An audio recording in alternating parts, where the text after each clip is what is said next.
tocar el primer tema de nuestra agenda del día de hoy, y que tiene que ver con algo que en la clase jurídica pues ha concitado, por un lado, algo de apoyo y también, como siempre, algo de rechazo, que es la propuesta de separar el sistema penitenciario del Ministerio Público, hecha por el pasado viernes por el presidente de la Suprema Corte de Justicia, el señor Luis Henry Molina. Vamos a hablar de este tema con todo un experto en el área del derecho procesal penal, el destacado jurista, el señor Félix Damián Olivares. Muy buenas tardes, don Félix, bienvenido a Esto no tiene nombre. Muy buenas, un placer.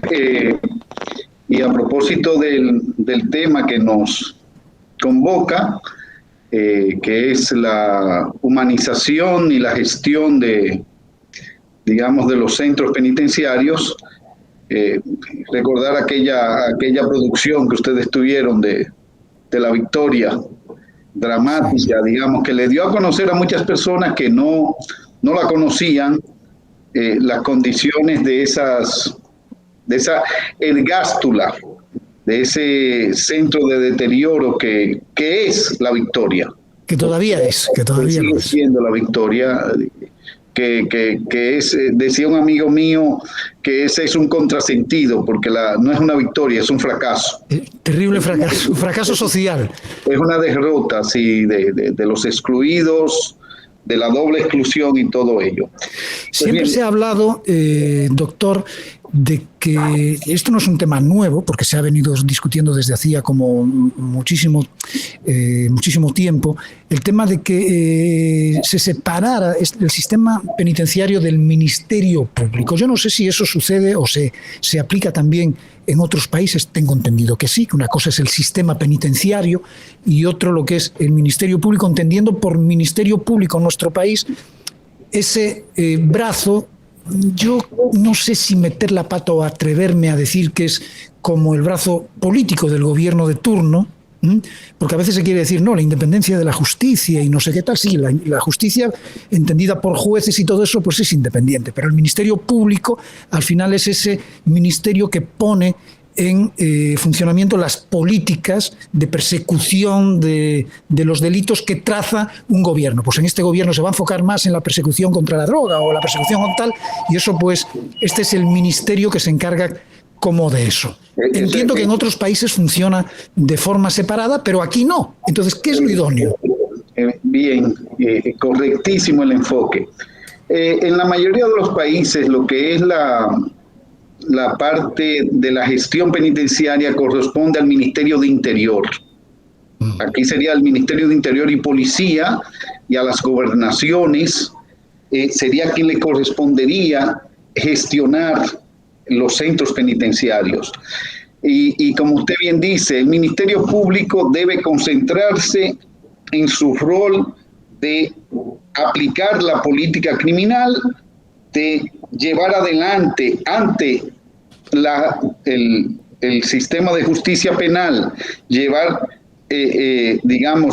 las pretensiones de hacer cumplir la ley, pero la parte de gestión con relación a lo que son los centros de internamiento es impropio del Ministerio Público. El Ministerio Público no debe estarse distrayendo con la alimentación de los reclusos, con la educación de los reclusos, con los programas de tratamiento, con los programas de convivencia, con todo eso que es una labor, que trasciende a su labor de persecución. Cuando usted obtuvo su condena, ya eso no es función suya el seguir gestionando el centro penitenciario, pero tampoco cuando usted está en la fase de investigación, que usted lo tiene privado de libertad, utilizar la prisión preventiva como un mecanismo de ventajas procesales por parte del Ministerio Público. Y es quizá por eso por lo que se mantiene en nuestro país, por convertirse el tema penitenciario en una herramienta de poder. Es correcto. En una visión de Foucaultiana o de Foucault, diríamos, es una especie de mantener ese poder, apoderarse del alma y del cuerpo del enemigo, de apoderarse del alma y del cuerpo del procesado. Entonces, pero en términos prácticos, el Ministerio Público, que es una función especializada de hacer cumplir la ley, de procurar obtener acusaciones exitosas, es decir, obtener condenas y revertir y contrarrestar la actividad criminal por vía de los tribunales, su función debe ser meramente restringida a eso, especializada, limitando, digamos, por ejemplo, no se justifica que el Ministerio Público tampoco tenga la gestión y la administración de los bienes incautados, salvo aquellos que son evidencias y mecanismos de prueba. ¿A quién le correspondería eso, por ejemplo? Hay una oficina, que es la Oficina de Administración de los Bienes Incautados, la OCABI, que tiene esa función. O sea, eso ya existe en nuestro país, no es como en el tema del sistema penitenciario que está ahora mismo en manos del Ministerio Público, sino que en el tema de bienes incautados ya existe una separación de eso y no se cumple entonces. No se cumple porque en virtud de la ley orgánica el Ministerio Público quiso arrebatarle esa función, que es una función administrativa de gestión compleja y sujeta a muchísimas situaciones, se la arrebató a la UCABI. Eso es también así. ¿Qué está haciendo la UCABI entonces ahora mismo? Administrando aquellos bienes que tenía antes de la modificación, de la entrada en vigencia de la ley orgánica del Ministerio Público. Administrando los cascarones de cuestiones que todavía no se han decomisado totalmente, pero que están ahí. Pero claro, el grueso, fijémonos bien, gestionar granjas agrícolas, fincas, que son de por sí complejas para los propietarios o para los dueños, que tienen que estar ahí día a día de 5 de la madrugada a 12 de la noche, procurando que no se les mueran los pollos o que el ganado no se enferme. Imagínense en manos de fiscales y de sus empleados. Es decir, es crear un elefante blanco con una serie de funciones que no le corresponderían, que no son las propias de la función de hacer cumplir la ley. Eso es clave. Y en un caso está la OCABI, que depende, digamos, de la presidencia y del Consejo Nacional de Drogas, porque la mayoría de los bienes provenían de esa actividad delictiva, que es el narcotráfico, y en el otro caso debería depender del Ministerio de Interior y Policía, que es quien tiene, digamos, el vínculo con el concepto de seguridad. En la mayoría de los países pertenece al Consejo de Seguridad. En otros países hay incluso institutos. La Dirección General de Prisiones son un instituto aparte que se encargan de lo que dice la Constitución de la República, que es procurar la reinserción social de las personas condenadas. Pero el Ministerio Público no puede tener todos los papeles, es decir, no puede ser como el Dios sano que tiene una cara bondadosa de que te voy a ayudar a tu reinserción, pero yo fui que te perseguí para lograr tu condena y tu desocialización, tu separación de la sociedad. Ahí es como una función contradictoria. Yo quería preguntarle algo, pero subrayar también algo a la situación que tenemos con el sistema penitenciario en nuestro país.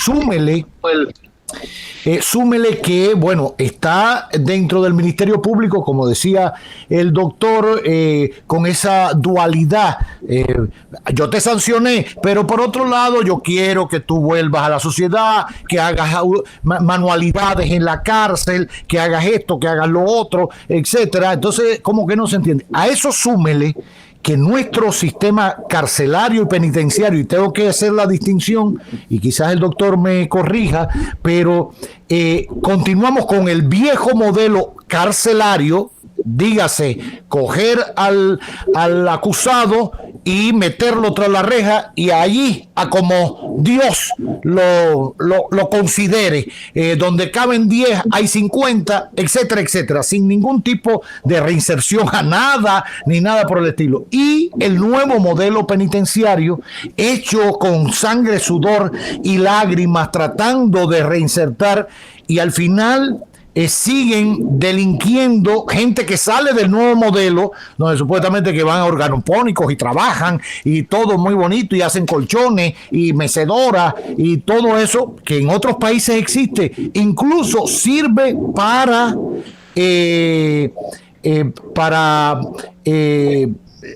financiar un poco todo el sistema carcelario, que es muy, muy caro en cualquier parte del mundo, porque es tener gente sin hacer nada, pagándole comida, pagándole niveles de seguridad, etcétera, etcétera.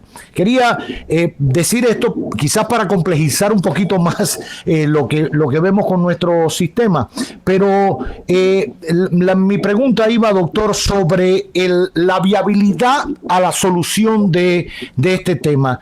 Irremediablemente hay que reformar la Constitución para sacar el sistema carcelario y penitenciario del Ministerio Público. No, basta con una reforma a la ley, porque constitucionalmente no está establecido que sea el Ministerio Público quien gestione las cárceles, muy por el contrario, sus funciones son las de la aplicación de la política criminal, de la investigación y la persecución de los delitos.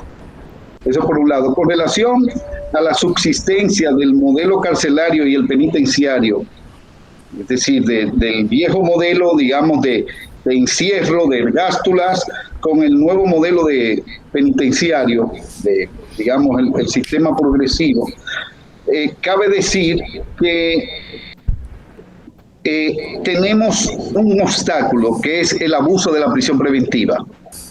Es decir, nosotros teníamos para el año 2004 alrededor de 13.000 internos en todo el sistema.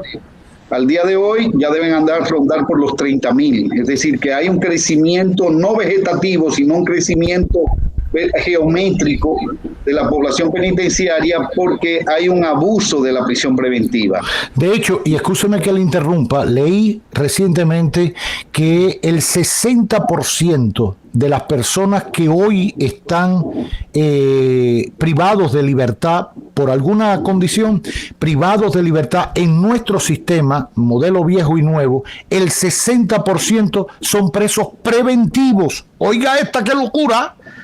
Cuando la norma nos ha enseñado los profesores como el doctor y otros abogados, la norma es la libertad, y usted puede investigar teniendo al imputado en libertad y llevarlo a juicio de fondo y tenerlo en libertad. Aquí optamos, sabiendo todo lo que nos cuesta, todo lo que representa, teniendo una cárcel nueva de La Victoria cerrada porque no la quieren utilizar, y una vieja cerrada porque abusaron de ella y está llena de COVID y de todo, pues tenemos 60% de nuestros privados de libertad son preventivos hoy en día. En un momento eran un 87% los preventivos, eso se fue reduciendo, pero ha vuelto, digamos, a subir, y yo creo que la cifra del 60% está baja, está un poco más, es un poco más elevado, tendría que verificar las estadísticas, pero es escandalosamente insostenible. Para que un sistema pueda funcionar medianamente, la prisión preventiva no debería superar el 25%.